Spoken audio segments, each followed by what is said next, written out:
Do you think there is a crisis in dating? Do you think there's an inequity?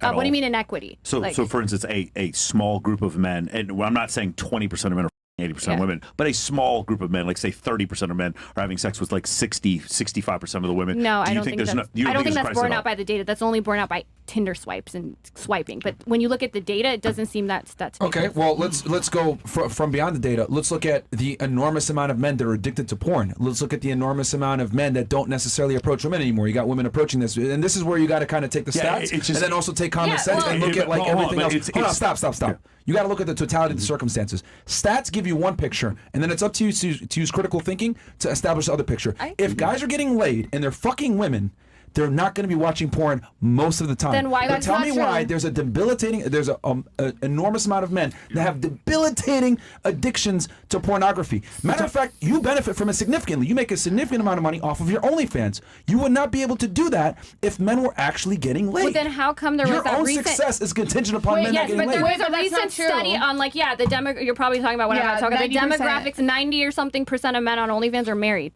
So how are they lonely losers? Because they're not having sex. They're not having sex.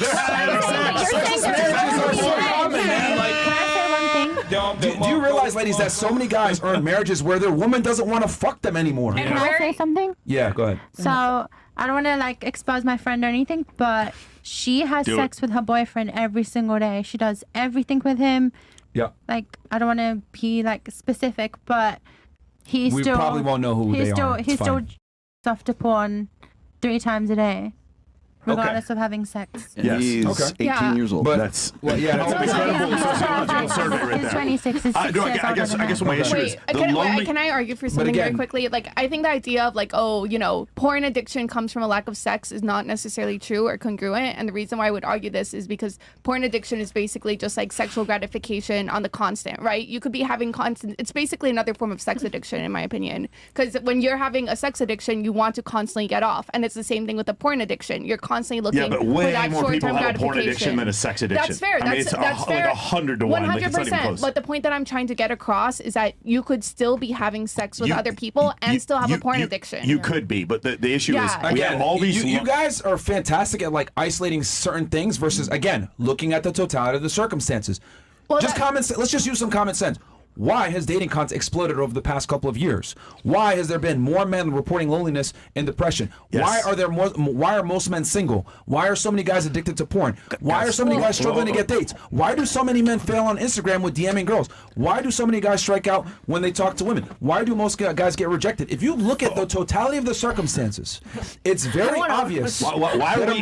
My point is, why are we here? Why is there a Fresh and Fit? Why are his books best-selling? Why do I have 2,700 clients? Like when it comes to porn addiction, one, it's super misunderstood. I would look at Dr. Nicole Prouse, UCLA a neuroscientist. No, moral incongruence seems to be a huge factor when it comes to porn addiction. It's not even considered an addiction by the APA or the DSM-5. That's fine, but what I'm saying is that's one thing. Then the friendless thing is another thing. The friendless thing is a huge thing. I agree with that. For sure. But then there's Scott Galloway talking about the inequity of dating, and then Chris Williamson today talking about 50% of men dropping out of dating. Hold on. And then the people watching this, and all the other content with millions of people watching, and Andrew Tate becoming the most Google person in the world, and me, my little ass getting 2,700 clients, and his books being bestsellers. At some point, something is fucking broken. 30% of men on dating apps or on Tinder, Bumble, and Hinge are fucking married.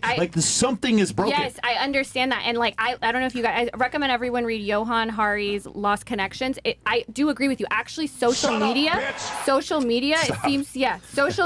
does seem to have contributed to a lot of these issues, especially when it comes to loneliness for everybody. I agree there are issues. I just don't think there's prevalent. Because before they cited the 2018 study, and you're saying it's not that high. And what I'm telling you is that it's definitely damn near close, if not spot on, because when you look at all the other factors and use critical thinking, look at the explosion of dating content for men, look at the meteoric rise of Andrew Tate world fucking wide, right? Because he's saying things that are very basic, but a lot of guys have not been able to express. You have to understand, like literally, like Andrew, what is his name? Date Psych, whatever his name is. His entire existence comes from trying to go against what people in this space are saying.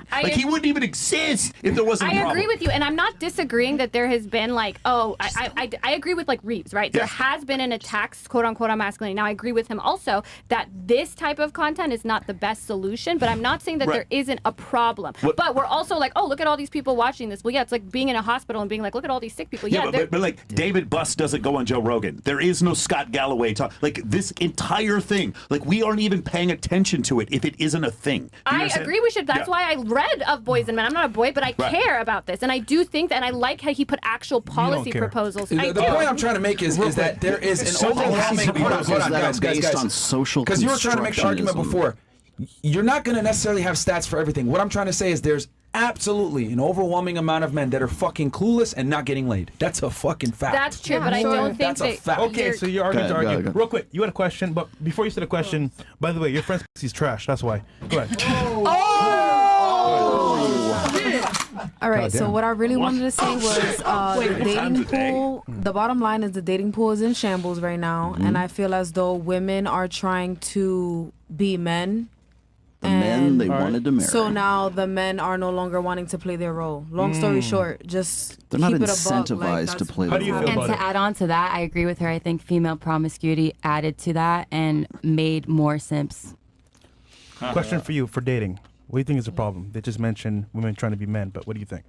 I think it's both sides. I think men need to be better men. I think the world has become more like convenient and easy and instant gratifications and all that. So I think men also, we don't need to just tell women like, oh, y'all should lower your standards.